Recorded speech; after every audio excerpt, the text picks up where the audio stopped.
Hello everyone, my name is Gulfasha और आप सभी देख रहे हैं हमारा official channel the learners community DUSL। I hope आप सभी ठीक होंगे और अपनी अपनी स्टडी बहुत अच्छे से कर रहे होंगे।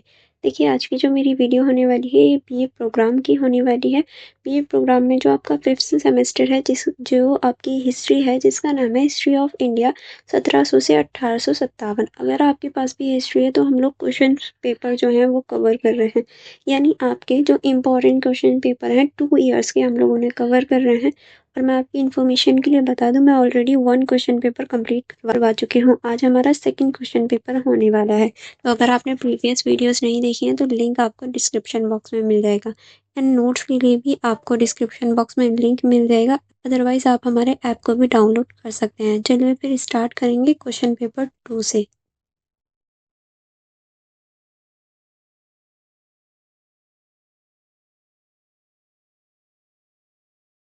जैसे कि आप सभी देख सकते हैं, ये हमारा हिस्ट्री का ही क्वेश्चन पेपर है और ये क्वेश्चन पेपर के कुछ निर्देश होते हैं। उसके बाद में हम लोग क्वेश्चन नंबर 1 से ही स्टार्टिंग करते हैं। देखिए, क्वेश्चन नंबर 1 आपका कहता है 18वीं सदी की प्रकृति की चर्चा कीजिए। क्या यह निरंतरता अथवा दरपतन का युग था, ये आपको बताना है। ठीक है, चलिए नेक्स्ट क्वेश्चन देखेंगे। नेक्स्ट क्वेश्चन है आपका, अंग्रेजों द्वारा 1757 से 1857 के बीच किए गए क्षेत्रीय अधिग्रहण की सफलता के कारण क्या थे, यानी 1757 से 1857 तक जो अंग्रेजों के पास भूमि आ गई थी, उसके क्या कारण थे, ये आपको बताना है। नेक्स्ट क्वेश्चन है आपका, पहले 100 सालों में ब्रिटिश सत्ता से जुड़ी प्रशासनिक व्यवस्था किस प्रकार औपनिवेशिक वैचारिक लहर से प्रभावित हुई, ये आपको बताना है कि पहले के जो 100 साल थे वो किस तरह से प्रभावित रहे थे ब्रिटिश सत्ता के लिए। उसके बाद में आपका क्वेश्चन नंबर 4 स्टार्ट होगा, जिसमें आपको मुनरो एवं कॉर्नवालिस से जुड़ी भू राजस्व व्यवस्था में अंतर बताना था। यानी मुनरो ने और जो कॉर्नवालिस थे, उन्होंने कौन कौन सी भू राजस्व जो व्यवस्था थी वो अपनाई थी। ठीक है, क्वेश्चन नंबर 5 हो जाता है आपका, भारत में औपनिवेशिक शिक्षा के उत्कर्ष से जुड़े मुख्य विकासों की चर्चा कीजिए। यानी कौन कौन से ऐसे मुख्य विकास थे औपनिवेशिक शिक्षा को बढ़ाने के लिए। नेक्स्ट क्वेश्चन है क्वेश्चन नंबर 6, जो कि कहता है कृषि के वाणिज्यीकरण से आप क्या समझते हैं, इस संधि ने कृषकों को कैसे प्रभावित किया। यानी जो कृषि में वाणिज्यीकरण की व्यवस्था आई थी, या कृषि वाणिज्यीकरण हुआ था, वो कैसे हुआ था, ये आपको बताना है, और किस तरह से ये कृषि को प्रभावित करती है। नेक्स्ट क्वेश्चन है हमारा, 1857 के विद्रोह के कारण एवं प्रकृति क्या थी। यानी 1857 में जो विद्रोह हुआ था वो उसके क्या रीजन थे और क्या परिणाम निकले थे। क्वेश्चन नंबर 8 में आपको कई पॉइंट देखने को मिल जाते हैं, जैसे कि आप देख सकते हैं, जिसमें आपका फर्स्ट पॉइंट ही हो जाता है, जिनमें आपको किन्हीं दो पर ही टिप्पणी करनी है। पहला है आपका एंग्लो मैसूर युद्ध, दूसरा है आपको वी उद्योगीकरण, तीसरा है आपका ब्रह समाज और चौथा है आपका ब्रिटिश भारत सेना। यानी इनमें से आपको किन्हीं दो के ऊपर टिप्पणी करनी होगी। आई होप आपको क्वेश्चन पेपर समझ में आ गया होगा। चलिए फिर स्टार्ट करते हैं क्वेश्चन नंबर 1 से 1 बाय 1। जैसे कि आप देख सकते हैं, क्वेश्चन नंबर 1 ही हमारा था, 18वीं सदी की प्रकृति की चर्चा कीजिए। क्या यह निरंतरता तथा दर्पण का युग था, ये आपको बताना था। तो इसमें आप लिखेंगे 18वीं सदी भारतीय इतिहास में एक अत्यंत महत्वपूर्ण और संक्रमणकालीन सदी मानी जाती है। यह सदी न तो पूरी तरह से पतन का युग था और ना ही पूरी पूरी परिवर्तन का। यानी पूरी तरह से इस सदी में ना तो किसी का पतन हुआ और ना ही पूरी तरीके से परिवर्तन हुआ। वास्तव में यह वह काल था जब एक पुरानी व्यवस्था यानी मुगल साम्राज्य का पतन हो रहा था और एक नई औपनिवेशिक व्यवस्था यानी ब्रिटिश शासन का उदय हो रहा था। इस सदी ने भारत की राजनीतिक, आर्थिक, सामाजिक, सांस्कृतिक संरचना को गहराई से प्रभावित किया था। इस युग में भारत के अंदर सत्ता का विकेंद्रीकरण टूट गया, क्योंकि जो हमारी सत्ता थी उसका जो केंद्रीकरण था, क्योंकि मुगल साम्राज्य अब मुगल जो थे वो कमजोर हो रहे थे, इसलिए टूटता चला गया। क्षेत्रीय शक्तियों का उदय हुआ और यूरोपीय व्यापारिक कंपनियों ने धीरे धीरे राजनीतिक हस्तक्षेप बढ़ाया। इस दृष्टि से 18वीं सदी को परिवर्तन और निरंतरता दोनों का संगम कहा जा सकता है। यही रीजन है कि हम दोनों को इसका संगम बोल सकते हैं। ठीक है, चलिए देख लेते हैं। फर्स्ट पॉइंट आप क्या लिखेंगे, वो तो हो गया हमारा परिचय, पर इसमें आप फर्स्ट पॉइंट लिखेंगे मुगल साम्राज्य का पतन और सत्ता का विखंडन किस तरह से 18वीं सदी की सबसे बड़ी विशेषता थी कि मुगल साम्राज्य का धीरे धीरे पतन और पतन। औरंगजेब की मृत्यु 1707 के बाद मुगलों की केंद्रित शक्ति कमजोर पड़ गई थी, यानी औरंगजेब के मृत्यु के बाद ही जो शक्तियां थी वह कमजोर होने लगी। साम्राज्य के उत्तराधिकारी, युद्ध, दरबारी षड्यंत्र और प्रांतीय सूबेदारों की महत्वाकांक्षाओं के कारण केंद्रीय सत्ता बिखर गई थी। बंगाल, अवध, हैदराबाद, मराठा, पंजाब, जाट और सिख जैसी क्षेत्रीय शक्तियों ने अपने अपने क्षेत्र में स्वतंत्रता शासन स्थापित कर दिया था, यानी अब ये लोग सब अपने अपने स्वतंत्र करने लगे थे शासन। ये है, यहाँ से ही भारत में एक शक्ति के स्थान पर नई क्षेत्रीय शक्तियों का युग शुरू हुआ। यह परिवर्तन का स्पष्ट संकेत था, परंतु शासन प्रणाली और रियासतों की परंपरा पहले जैसी ही रही, इसीलिए यह निरंतरता भी दिखाई देती है। यानी जो शासन प्रणाली थी और रियायतें थी वो पहले की जैसी ही थी, इसीलिए निरंतरता भी हम यहाँ देख सकते हैं। नेक्स्ट आप इसमें लिखेंगे आर्थिक स्थिति और राजस्व व्यवस्था में परिवर्तन, यानी जो आर्थिक स्थिति थी और राजस्व व्यवस्था थी उसमें किस तरह से परिवर्तन हुए।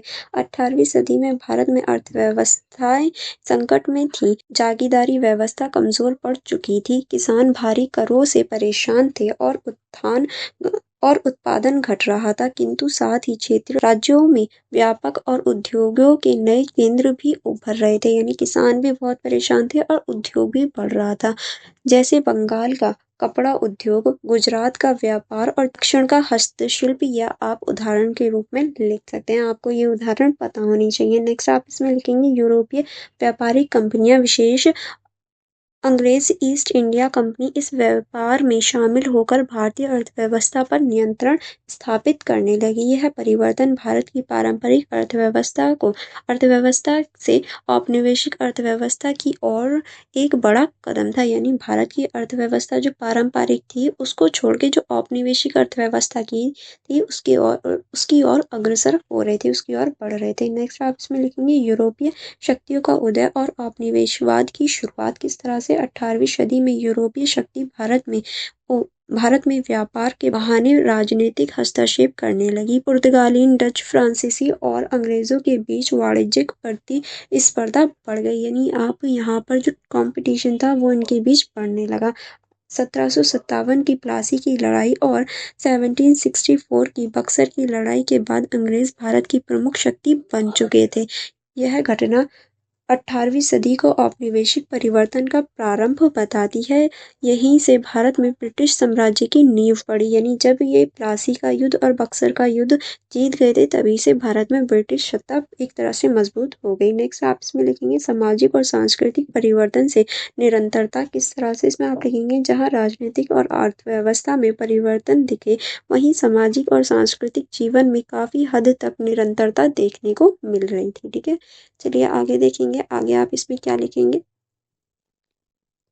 आगे आप इसमें लिखेंगे जाति व्यवस्था, धर्म, पितृसत्ता और परंपरागत रीति रिवाज पहले से ही बने रहे। जहाँ कुछ क्षेत्र दरबारों जैसे लखनऊ, हैदराबाद और जयपुर में कला, संगीत, नृत्य और साहित्य का पुनर्जागरण देखने को मिला। इस प्रकार सांस्कृतिक क्षेत्र में पतन नहीं बल्कि पुनर्जागरण की झलक मिली है, यानी सांस्कृतिक क्षेत्र में यहाँ पतन नहीं बल्कि पुनर्जागरण, यानी नई नई चीजें आ गई थी। नेक्स्ट अब हम देखेंगे क्षेत्रीय शक्तियों में उत्थान, राजनीतिक परिदर्शन में नया रूप। किस तरह से उत्थान हो रहा था, राजनीतिक परिदर्शन में नया रूप देखने को मिल रहा था। इसमें आप लिखेंगे मुगल सत्ता के कमजोर होने पर क्षेत्रीय राजाओं ने नई शक्तियों के रूप में उभरना शुरू किया। मराठा, सिख, जाट, बंगाल, अवध, मैसूर आदि ने स्थानीय स्तर पर मजबूत शासन बना लिया था, यानी अब ये लोग मजबूत शासन बनाने लगे। इन राजाओं ने प्रशासनिक और आर्थिक ढांचे में सुधार किया तथा स्थानीय जनता के साथ सीधा संबंध स्थापित किया, परंतु इन राजाओं ने आपसी प्रतिस्पर्धा और एकता का अभाव था, यानी यहाँ पर एकता बिल्कुल नहीं थी इन सभी राज्यों के बीच में, जिससे अंग्रेजों को भारत पर अधिकार स्थापित करने का अवसर मिल गया। क्योंकि इनमें ही एकता नहीं थी इसलिए अंग्रेजों ने और अपना अधिकार इजीली स्थापित कर लिया। नेक्स्ट अब हम देखेंगे धार्मिक और बौद्धिक स्थिति। इस सदी में धार्मिक सहिष्णुता का भाव कमजोर हुआ था, किंतु पूरी तरह समाप्त नहीं हुआ था। दक्षिण और उत्तर भारत में भक्ति और सूफी परंपरा जारी रही, यानी दक्षिण में और उत्तर भारत में हम देख सकते हैं समाज में धर्म की प्रति आस्था बनी रही, परंतु अंधविश्वास और रूढ़िवाद भी बढ़ा। अब जो आस्था थी वो तो बढ़ रही थी, लेकिन अंधविश्वास और रूढ़िवाद भी बढ़ रहा था। यहाँ निरंतरता अधिक एक स्पष्ट थी, क्योंकि जनता का जीवन आज भी परंपरागत मार्गों पर टिका हुआ था, यानी जो परंपरागत चीजें हैं उसी को अपना रहे थे। नेक्स्ट अब हम देखेंगे 18वीं सदी पतन या पुनर्गठन, यानी जो हमारी 18वीं सदी थी हम उसे पतन या फिर पुनर्गठन के रूप में देख सकते हैं। तो इसमें आप देखेंगे कई इतिहासकारों ने 18वीं सदी को अंधकार युग कहा, यानी कई इतिहासकार 18वीं सदी को अंधकार युग कहते हैं, क्योंकि इस समय राजनीतिक अस्थिरता और विदेशी हस्तक्षेप बढ़ गया था। लेकिन आधुनिक दृष्टि से यह सदी केवल पतन का नहीं बल्कि पुनर्गठन और परिवर्तन का भी युग था, क्योंकि सिर्फ पतन ही नहीं हो रहा था बल्कि पुनर्गठन भी हो रहा था। यह काल भारत की मध्यकालीन युग से आधुनिक युग में प्रवेश का पुल था, क्योंकि यह एक तरह से जो हमारी पुरानी चीजें थी उससे आधुनिकता की युग में आने का एक पुल का काम कर रहा था। इसी सदी में औद्योगिक, राजनीतिक और औपनिवेशिक परिवर्तन की नींव रखी गई, जिसने आगे चलकर 19वीं सदी के सुधार आंदोलन और स्वतंत्रता संग्राम का मार्ग प्रस्तुत किया था। आई होप आपको क्वेश्चन समझ में आया होगा। अब हम देखेंगे निष्कर्ष। अतः निष्कर्ष रूप में कहा जा सकता है कि 18वीं सदी भारतीय इतिहास का संक्रमणकालीन युग था, क्योंकि यहाँ सिर्फ पतन ही नहीं बल्कि चेंजेस भी हुए थे। यह सदी ना तो पूर्णतः पतन की सदी थी और न ही पूरी तरह नई युग थी, इसमें पुराने मुगल शासन का अंत हुआ, पर साथ ही नई औपनिवेशिक और क्षेत्रीय शक्तियों का उदय भी हुआ था। राजनीतिक व्यवस्था में परिवर्तन, आर्थिक ढांचे में असंतोष, सामाजिक सांस्कृतिक परिवर्तनों की निरंतरता और यूरोपीय हस्तक्षेप की वृद्धि, इन सबसे मिलकर 18वीं सदी को एक मिश्रित स्वरूप प्रदान करती है, यानी एक मिला जुला जो स्वरूप है वो प्रदान करने का कार्य करती है। इसीलिए कहा जा सकता है कि 18वीं सदी निरंतरता और परिवर्तन दोनों का युग था, जिससे भारत की आधुनिक इतिहास की दिशा निर्धारित हुई थी। आई होप क्वेश्चन समझ में आया होगा। नेक्स्ट क्वेश्चन हम देखेंगे, अंग्रेजों द्वारा 1757 और 1857 के बीच किए गए क्षेत्रीय अधिग्रहण की सफलता के कारण क्या थे, यानी इस टाइम पीरियड में जो इन्होंने क्षेत्र अपने अधीन कर लिया था उसके क्या रीजंस थे ये आपको बताना है। तो इंट्रो में देखेंगे 18वीं सदी के मध्य से 19वीं सदी के मध्य तक का समय भारत के इतिहास में एक बड़ा परिवर्तनकारी दौर था। 1757 में प्लासी के युद्ध से लेकर 1857 के विद्रोह तक अंग्रेज ईस्ट इंडिया कंपनी ने भारत के बड़े हिस्से पर अपना अधिकार स्थापित कर लिया था। ये केवल सैन्य विजय नहीं थी बल्कि राजनीतिक चालाकी, कूटनीति, आर्थिक नीति और भारतीय समाज की कमजोरियों का परिणाम भी थी, क्योंकि ये इन्हीं सभी का रीजन था। ये कंपनी ने पहले व्यापार के माध्यम से प्रवेश किया, पर धीरे धीरे वह राजनीतिक शक्ति बन गई थी, क्योंकि अब वो धीरे धीरे राजनीतिक इंटरफेयर करने लगी थी। स्थानीय शासकों की आपसी फूट, मुगल साम्राज्य का पतन और यूरोपीय शक्तियों की प्रतिस्पर्धा ने अंग्रेजों को सफलता का अवसर प्रदान किया था। यही सारे रीजंस थे कि जो अंग्रेज थे वो आगे बढ़ गए थे या हमारे क्षेत्रों पर उन्होंने अपना अधिकार कर लिया था।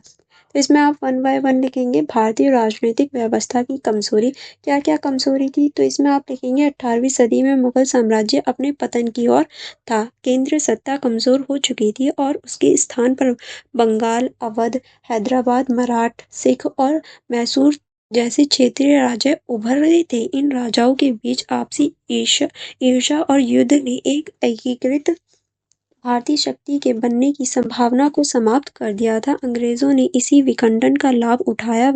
वह एक राज्य को दूसरे राज्य के विरुद्ध खड़ा कर आसानी से विजय प्राप्त कर लेते, यानी एक राज्य को दूसरे राज्य के एक तरह से दुश्मन बना लेते और जब वो हार जाते दोनों ही तो खुद जाकर विजय प्राप्त कर लेते थे। नेक्स्ट आप इसमें लिखेंगे, अंग्रेजों की उच्च सैन्य शक्ति और संगठन किस तरह से ईस्ट इंडिया कंपनी की सफलता में उसकी प्रशिक्षित और अनुशासित सेना का विशेष योगदान रहा। यूरोपीय आधुनिक हथियारों, तोपों और रणनीतिक सैन्य प्रशिक्षण से लैस उनकी सेना भारतीय सेनाओं से बहुत अधिक सक्षम थी, क्योंकि उन्हें जो तोप हैं और रणनीति है वो बहुत अच्छे से यूज करनी आती थी। भारतीय सेना में संगठन की कमी और अस्थिरता थी, जबकि अंग्रेजों की सेना अनुशासित, एकजुट और युद्ध नीति से परिचित थी। प्लासी और बक्सर जैसे युद्धों में उनके आधुनिक सैन्य रणनीति ने निर्णायक भूमिका निभाई, क्योंकि इनकी जो रणनीति थी वो बहुत ज़्यादा अच्छी थी युद्ध को जीतने के लिए।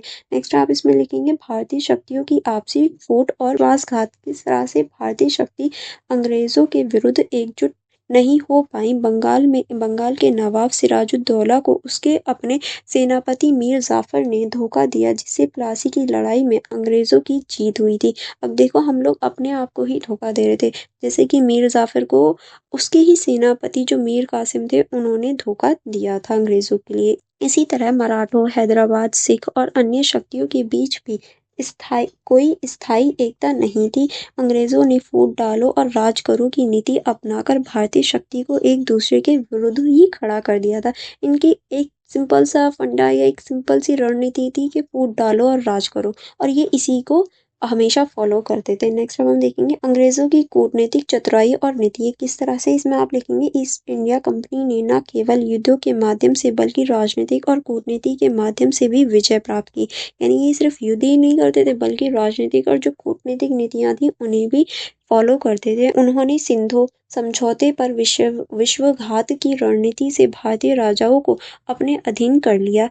सब्सिडियरी अलायंस और डॉकलेफ्ट ऑफ लैप्स जैसी नीतियों ने उन्हें बिना युद्ध के कई राज्य दिला दिए। लॉर्ड वेलेस्ली और लॉर्ड डलहौजी जैसे गवर्नर जनरल ने इन नीतियों को बड़े कौशल से प्राप्त कर लिया, यानी बड़े अच्छी तरीके से इन्होंने इन नीतियों को लागू किया था। नेक्स्ट आप इसमें लिखेंगे आर्थिक शक्ति और संसाधनों का दोहन। किस तरह से कंपनी के पास व्यापार से प्राप्त अपार धन था, क्योंकि अब ये व्यापार भी कर रहे थे जिससे वह अपनी सेना को बनाए रख सकते थे और युद्ध पे भारी खर्च कर सकते थे। भारत में व्यापारिक केंद्रों जैसे बंगाल, मद्रास और बॉम्बे से प्राप्त राजस्व ने अंग्रेजों को आर्थिक रूप से शक्तिशाली बना दिया था। वहीं भारतीय शासक आर्थिक संकट से जूझ रहे थे। इस आर्थिक असमानता ने अंग्रेजों को रणनीतिक बना दिया था, यानी रणनीतिक रूप से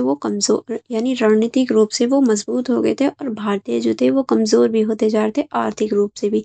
नेक्स्ट आप इसमें लिखेंगे आधुनिक तकनीक और संचार संसाधनों का उपयोग। किस तरह से अंग्रेजों ने युद्ध और शासन दोनों में आधुनिक तकनीक का प्रयोग किया। बेहतर जहाज, तोपें, नक्शे, संचार और परिवहन साधनों ने उन्हें दूर दराज के इलाकों में नियंत्रण बनाए रखने में मदद की। रेल और तार के प्रयोग ने आगे चलकर उन्हें शासन को और सुदृढ़ किया। इसके विपरीत भारतीय राजाओं में तकनीकी पिछड़ापन था, क्योंकि हमारे भारत में हम तकनीकी पिछड़ापन देख सकते हैं जिससे कहीं ना कहीं वो युद्धों में भी हार रहे थे। नेक्स्ट अब हम देखेंगे भारतीय जनता की उदासीनता और असंगठित प्रतिरोध। किस तरह से। इसमें आप लिखेंगे भारत की आम जनता को यह एहसास नहीं था कि अंग्रेजों का शासन धीरे धीरे पूरे देश को गुलाम बना लेगा। जनता स्थानीय राजाओं से असंतुष्ट थी, इसीलिए अंग्रेजों को प्रारंभिक विरोध का सामना नहीं करना पड़ा, क्योंकि जनता पहले से ही बहुत ज़्यादा परेशान थी, तो उन्होंने नए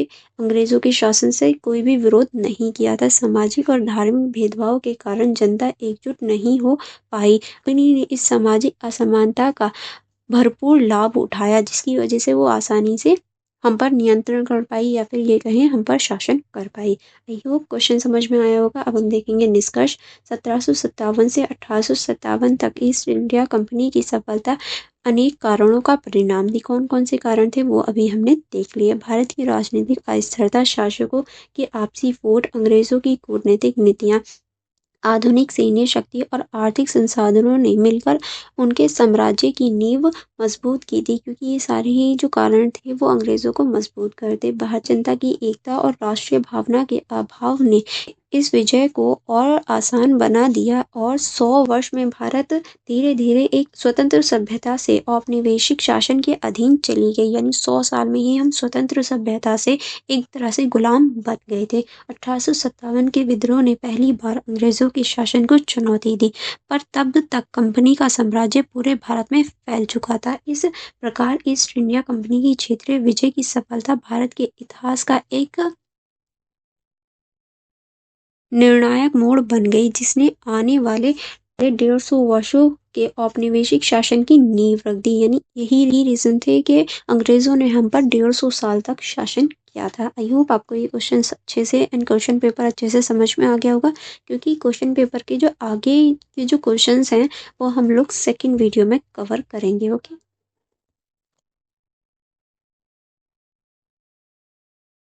and for more connectivity, for more videos आप हमारी इंस्टाग्राम आईडी चेकआउट कर सकते हैं, आप हमारा टेलीग्राम ग्रुप ज्वाइन कर सकते हैं। एंड अगर आपने अभी तक हमारे यूट्यूब चैनल को सब्सक्राइब नहीं किया है तो आप हमारे यूट्यूब चैनल को सब्सक्राइब करके बेल आइकन को प्रेस कर लीजिए। एंड नोट्स के लिए आप हमारा app the learners community due as well को डाउनलोड कर सकते हैं। इसमें आपको ये सारे फीचर्स मिल जाएंगे जो आपकी स्टडी को और भी ज़्यादा ईजी एंड कंफर्टेबल बना देंगे। तो आप हमारा ऐप डाउनलोड करना मत भूलिएगा, जहाँ आपको नोट्स भी मिल जाएंगे।